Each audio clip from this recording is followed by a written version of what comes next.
Sir, எல்லாம் formalities paper தான், பயப்படுறதுக்கு ஒண்ணும் இல்ல, சும்மா சைன் பண்ணுங்க.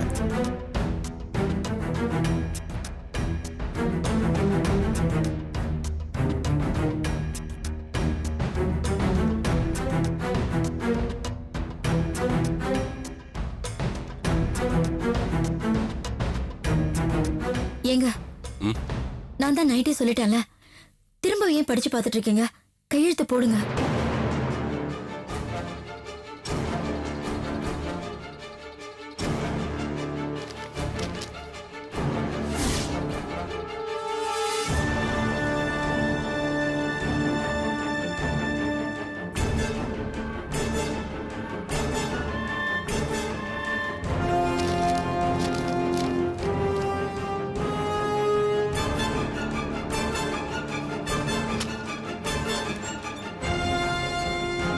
டேய் வினோத், ஏன் தூக்கி போட்ட? இதுல என்னால கையெழுத்து போட முடியாதுப்பா.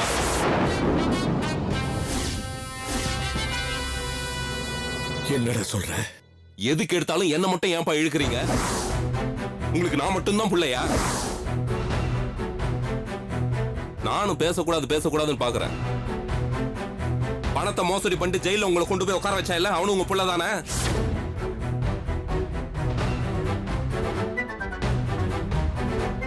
அவனை கூப்பிட்டு கையெழுத்து போட சொல்லுங்க. வினோத், வசந்த் ஏதோ தனியா பிசினஸ் பண்ணிட்டு இருக்கான். அவனை நம்பி எப்படிடா பணம் கொடுப்பாங்க? நீ தானே நிரந்தர உத்தியோகத்தில் இருக்க, அதனால தானே உன் கையெழுத்து கேட்கிறாங்க. இப்போ புரியுதான்னு கேக்குறேன். இந்த வீட்டுல யாருக்கு மதிப்பு அதிகமா இருக்குன்னு. ஆனா செஞ்சதெல்லாம் யாருக்கு? அவனுக்கு தானே. அவன் கம்பெனி ஆரம்பிக்கிறதுக்கு 3 லட்சம், அதை முடிச்சு வைக்கிறதுக்கு 3 லட்சம், எல்லாத்தையும் அவனுக்கே தூக்கி கொடுத்துட்டு இப்போ கையெழுத்து போறதுக்கு மட்டும் என்ன கூப்பிட்டா என்ன அர்த்தம்? இல்ல தெரியாம தான் கேக்குறேன். என்ன பார்த்தா என்ன இழிச்சவன் மாதிரி தெரியுதா உங்களுக்கு? ஏங்க, வந்திருக்கவங்க முன்னாடி ஏங்க இப்படி பேசுறீங்க? பேசாம கையெழுத்து போடுங்க. ஏய் சும்மா இருடி, நாளைக்கு சார், ஒரு பிரச்சனை. நிமிஷம். சார், இத பாருங்க, சோமு நல்ல குடும்பம்னு சொன்னதுனால தான் அதை நம்பி நான் இங்க வந்தேன். உங்க பையன் பணம் மோசடி பண்ணி போலீஸ் ஸ்டேஷன் வரைக்கும் போனது, இவர் பத்திரத்துல கையெழுத்து போட மாட்டேன்னு சொல்லி பிரச்சனை பண்றது எல்லாம் இங்க வந்த பிறகுதான் தெரியுது. சாரி சார், வில்லங்க இருக்கிற இடத்துல பணத்தை கொடுத்துட்டு நான் மாட்டிக்க விரும்பல. Sorry sir. Sir, sorry sir, நான் சொல்றது கேளுங்க சார். சாரி இல்ல சார், நான் கிளம்புறேன் சார். நான் சொல்றது கேளுங்க சார். சார், போதுமாங்க? இப்ப சந்தோஷமா? யாரோ 3வது மனுஷங்க முன்னாடி இப்படி கேவலப்படுத்திட்டீங்க, இப்ப திருப்தியா? ஏய் என்னடி பேசுற நீ? நாளைக்கு அப்பாக்கு ஏதாவது ஒண்ணா அவன் செத்துக்கிட்டு போயிட்டாருன்னா அந்த பணத்தை நான் தானே கட்டணும்.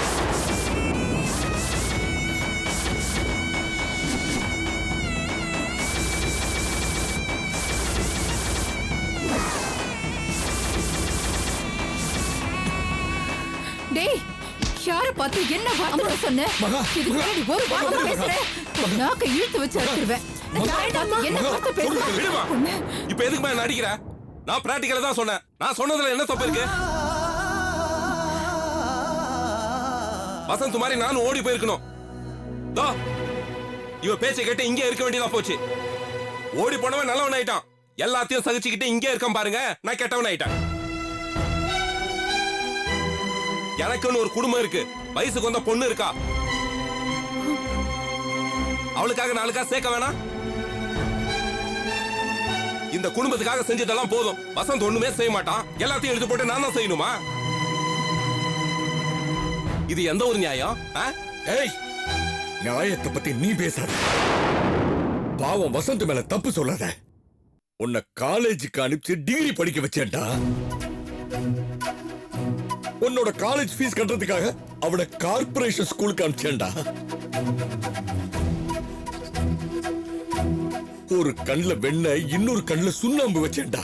அதுதான்டா நான் செஞ்ச பெரிய தப்பு. நீ படிச்சதுனால உனக்கு நிரந்தர உத்தியோகம் கிடைச்சது. அவன் படிக்கல, அவன் சொந்தமா தொழில் ஏதேதோ பண்ணிக்கிட்டு இருக்கான். அவளை பத்தி பேசுறியா நீ? சும்மா படிக்க வச்சேன்னு சொல்லாதீங்கப்பா.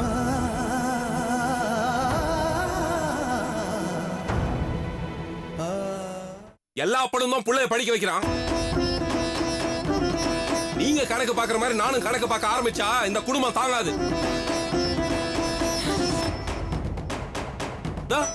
அபிராமி டிகிரி முடிக்க வருஷம் பணம் கட்டினது யாரு? நான். சின்னவளை சென்னை கூட்டிட்டு போய் ஹாஸ்டல்ல சேர்த்து விட்டு இருக்கீங்களே, அதுக்கும் மாசம் பணம் அழுவுறது நான். இப்போ உங்களுக்கு 60ஆம் கல்யாணம் ரொம்ப முக்கியமா? அதுக்கும் 25,000 ரூபாய் தூக்கி கொடுத்தது நான். இப்ப ஹாஸ்பிடல்ல போய் படுத்தீங்களே, அதுக்கு 65,000 ரூபாய் ஆபீஸ்ல லோன் போட்டு கட்டினது நான்.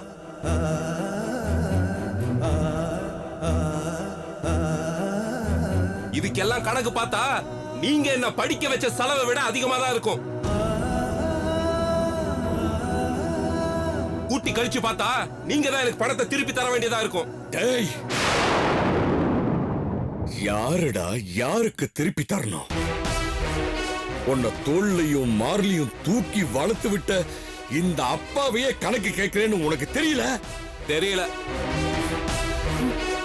ராத்திரி பகல்னு பார்க்க மாடா உழைச்சு கஷ்டப்பட்டு உன்னை படிக்க வச்சு இந்த லெவலுக்கு கொண்டு வந்தேனே, இந்த அப்பா அவர்கிட்ட கணக்கு கேட்கிறேன்னு உனக்கு தெரியல? தெரியல.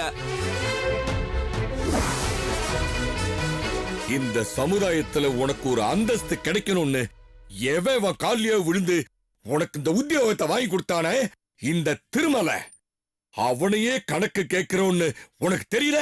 தெரியல தெரியல தெரியல. அப்போ வீட்டை விட்டு வெளியில போடா.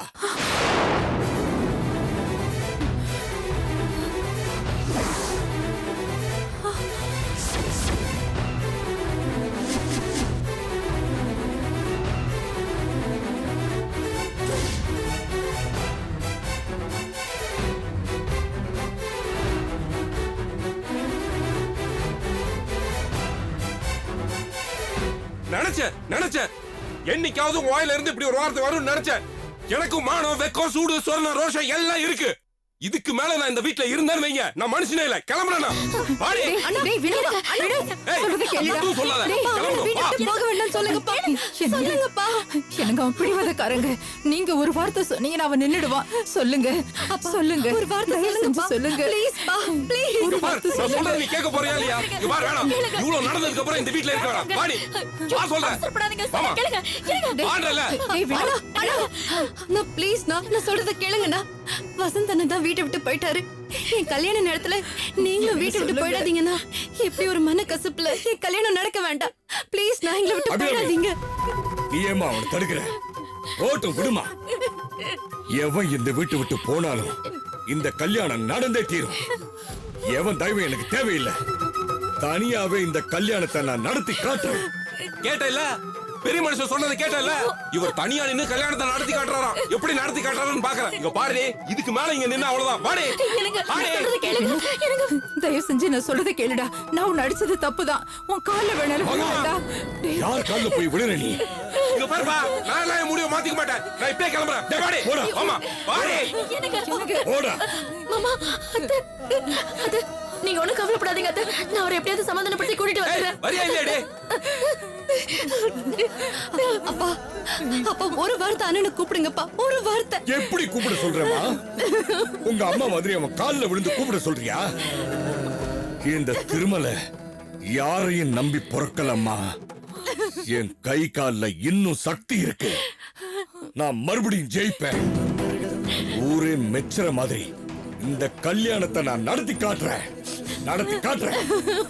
போடா போடா. சிரிப்பு நிறுத்து. அக்கா, எனக்கு ஒரு ஐடியா. எப்பவுமே பொண்ணுங்களை தானே பாட்டு பாட சொல்லுவாங்க. இன்னைக்கு ஒரு சேஞ்சுக்கு நம்ம மாப்பிளைய பாட்டு பாட சொல்லமா? எனக்கா? சும்மா இருங்களேண்டி. ஆமா ஆமா, அவர் பாடிட்டாலும் அவர் சாம்பார் தானே அண்டாண்டாவா ஊத்தி குடிப்பாரு.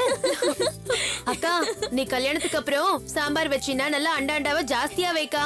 அவரு நிறைய சாம்பார் குடிப்பாருக்கா.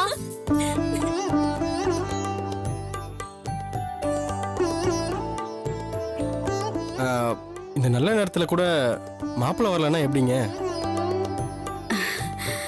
இல்ல தம்பி, லேண்ட் ரெஜிஸ்ட்ரேஷன் விஷயமா தஞ்சாவூர் வரைக்கும் போயிருக்கான். ஓ, இன்னும் வேலை முடியல போல இருக்கு. நல்ல காரியம் தள்ளி போடக்கூடாதுன்னு தான் நாங்களே புறப்பட்டு வந்துட்டோம். இல்லைங்க, இந்த முக்கியமான நேரத்துல கூட மாப்பிள்ளை வராது எங்களுக்கு ரொம்ப கஷ்டமா இருக்கு. இன்னைக்கு கூட எங்க புள்ள காலையில போன் பண்ணிருந்தா எங்க கூட வரேன்னு. கடைசி நிமிஷத்துல அவனால வர முடியாம போயிடுச்சு போல இருக்கு. இப்ப என்னங்க, எங்க புள்ளதான் உங்க பொண்ணை நேரடியா பாத்துட்டானே. பொண்ணு பார்க்க ஆரம்பிச்சதுல இருந்து தட்டு மாத்துற வரைக்கும் ஒரு நாள் கூட மாப்பிள்ளை வந்து பார்க்கலன்னா மத்தவங்களாம் என்ன நினைப்பாங்க? மத்தவங்க நினைக்கிறது இருக்கட்டும் தம்பி. இப்ப என்ன, எங்க புள்ள உங்க கூட பேசினா உங்களுக்கு திருப்தியா? ஆ, இருங்க, ஏங்க உங்க போனை கொஞ்சம் கொடுங்க. கொஞ்சம் கொடுங்க.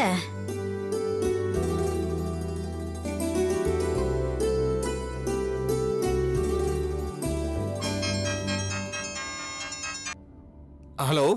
பிரகாஷ், சொல்லுங்கம்மா. நாங்க இப்ப பெரிய நாயகி வீட்டுல தான் இருக்கோம். தட்டு மாத்திர நேரத்துல கூட மாப்பிள்ள வரலையேன்னு பெரிய நாயகோட அண்ணன் ரொம்ப கோச்சிக்கிறாரு. நீ அவர்கிட்ட 2 வார்த்தை பேசு. கொடுங்கம்மா. இந்தாங்க தம்பி, பேசுங்க பேசுங்க. பேசு.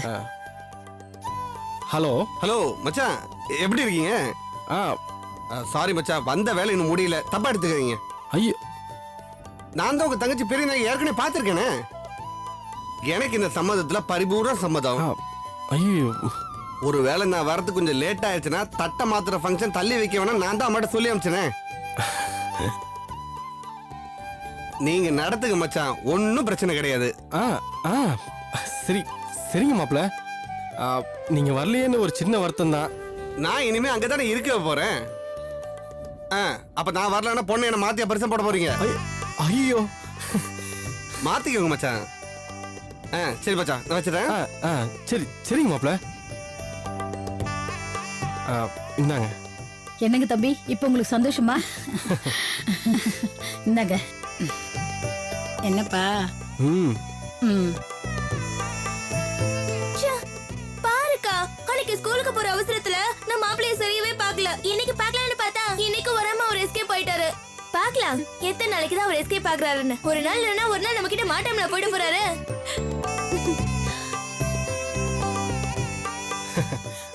நேரம் நல்லா இருக்கு, தட்டை மாத்திருவோமே.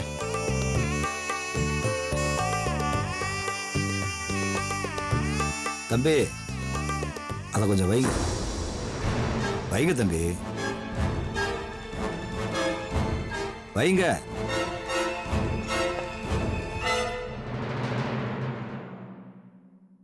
உப்பு தாம்பாளம் மாத்துறதுக்கு முன்னாடி சில விஷயங்கள் உங்ககிட்ட பேசணும்ல. மாப்பிள்ளைக்கு நீங்க என்ன செய்ய போறீங்க சொல்லுங்க. 25 பவுன்ல நகை போட்டு எங்க சக்திக்கு தகுந்த மாதிரி நல்ல சிறப்பாவே கல்யாணம் பண்ணி கொடுத்துடுறோம். என்னது 25 பவுனா? ஆ, மூல நட்சத்திரம் என் பையனுக்கு பொண்ணு கிடைக்காதுங்கிறத மனசுல வச்சுக்கிட்டு பேசுறீங்களா? ஆ, 60 பவுன் போட்டு கட்டி கொடுக்கறதுக்கு ஆளு ரெடியா இருக்கு. என் அந்தஸ்தையும் மனசுல வச்சுக்கிட்டு பேசுங்க.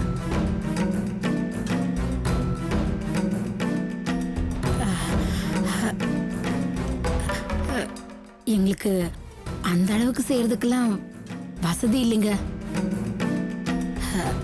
நீங்க இவ்ளோ எதிர்பார்ப்பீங்கன்னு முதல்லயே தெரிஞ்சிருந்தா. தெரிஞ்சிருந்தா முன்னாடியே வேண்டாம்னு சொல்லியிருப்பீங்களா? ஐயோ சார், அப்படி இல்லை சார். ஆ, வேற எப்படி அது சொல்லுப்பா, வேற எப்படி?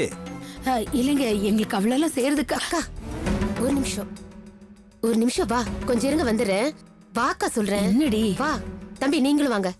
இங்க வந்துருங்க ஒரு நிமிஷம். ஆ, மெதுவா வாங்க, ஒன்றும் அவசரம் இல்லை.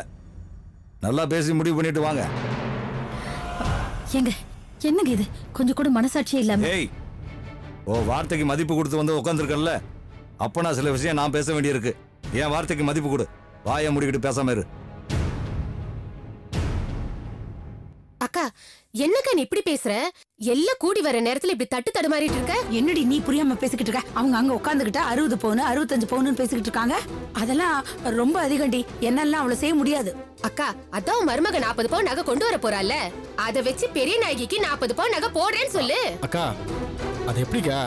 அவ கொண்டு வரதே 40 பவுன் நகை தான். மொத்தத்தையும் பெரிய நாய்க்கு கொடுன்னு கேட்டா அது சரி வருமாக்கா? ஆமாண்டி, அவன் சொல்றது நியாயம் தானடி. அந்த பொண்ணு ஏதோ இறக்கப்பட்டு நகையை கொடுக்குறேன்னு சொன்னா அவ போட்டு வர மொத்தத்தையும் கொடுன்னு கேட்டா நல்லா வாடி இருக்கும். அக்கா, இப்ப அதெல்லாம் பார்த்தா நடக்காது. பெரிய நாயகிக்கு கல்யாணம் நடக்கணும். நீ வந்து 40 பவுன் போடுறேன்னு சொல்லு, மத்ததெல்லாம் நான் பாத்துக்கிறேன். வேணாண்டா, எதையாவது வாக்கு கொடுத்து பண்ண முடியாம போயிடுச்சுன்னா அசிங்கமா அக்கா, போயிடுடா. நீ வா, அதெல்லாம் ஒண்ணும் ஆகாது. நீ வா சொல்றேன், வா போ.